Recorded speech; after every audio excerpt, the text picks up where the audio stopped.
Hi, my name's Siope. I'm the Director of Smarter Parenting. Today I wanted to talk to you about therapy.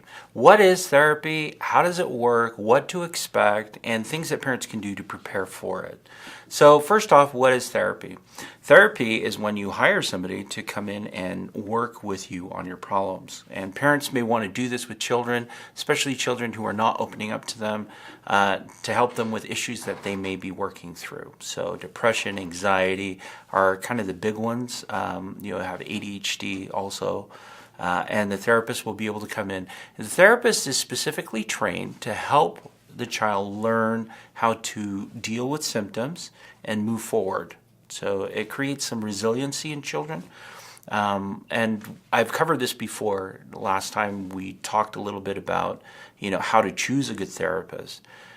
So choosing a good therapist is essential, especially for children and for teenagers, because finding somebody that's a good fit will help them along their journey in improving.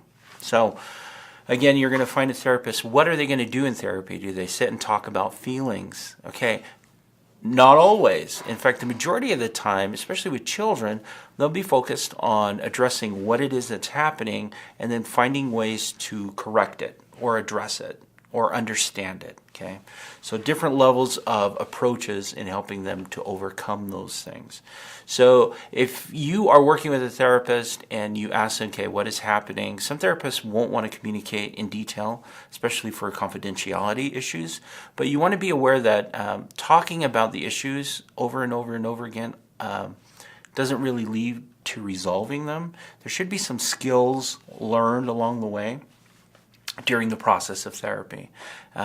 One of the things that I do tell parents to be very aware of when they're working with a therapist is that they need to see progress. So they need to set a timeline of what they expect over the course of treatment. For me, personally, when I work with a client, we have a time period that we work through. So depending on the client, it's usually around 3, 4, or 5 weeks, we set a goal. Okay, so in 3 weeks, this is where we expect to be. In 4 or 5 weeks, this is where we expect to be. And we continue to set goals along the way. The reason being is it holds me accountable, but it also holds them accountable to their own treatment and what they want to accomplish during the process. So being aware as a parent that sending your kid to therapy it's not going to solve all the problems, but being an active part of it, you should see incremental changes that are occurring, and you should be able to measure those over time. If you are working with a therapist and it's been 6 weeks and nothing has changed, then you really should reassess whether or not that's a good fit for you and whether or not you want to continue to spend money in helping this child. Now, again, work with the therapist. It may take a little bit longer for some therapies to begin to take shape or to work, but during that time, you'll be able to tell from your child and their reaction to therapy and working through therapy assignments whether or not they're moving forward or not. So just be very aware of those things. Therapy will not, it's not a magic bullet, okay? It's an art in many ways because you're dealing with a personality with certain proclivities, certain attitudes, and it's another human being working with them to work through these issues. And it varies because everyone is so individual. So it's not a silver bullet to solve every issue that you have. However, it can help your child and your family progress and move on to the next level. There's a certain amount of, it's hard to describe it, but there's a certain amount of freedom that children and that parents feel when they're working with somebody that's outside of the circle of relationships that are involved in a child's immediate life.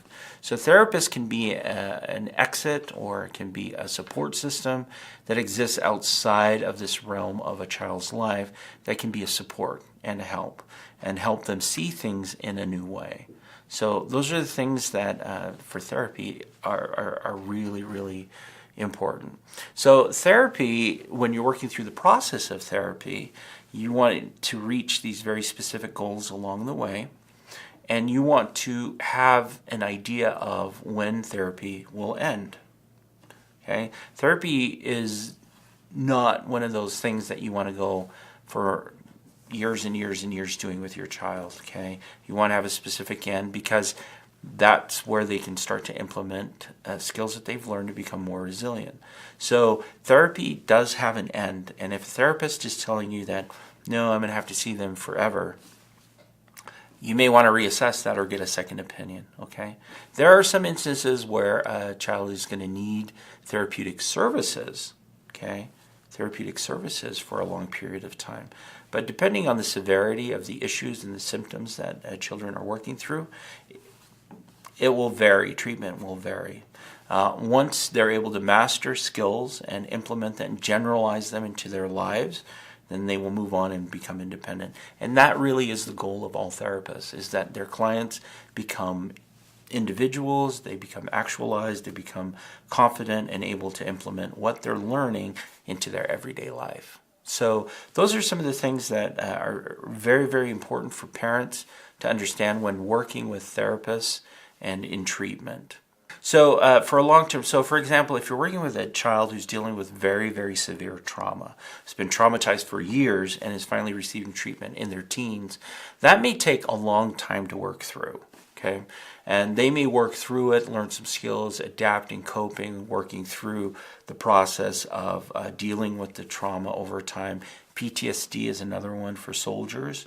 And that may take a while. In fact, it may take a lifetime to deal with. Okay, but you should be seeing some incremental improvements throughout the course of treatment, and so they may continue with therapy, but it may not be as intense as it initially was. You may start off seeing them every week, but as therapy or as treatment continues, you probably will see them, every other week or as needed. Okay, there should be this move from being dependent on the therapist to independence, and that is the purpose of therapy. Is you are working with somebody to help them along the way, but your ultimate goal as a therapist, at least for me, is to get them to a place where they can be independent and on their own successfully.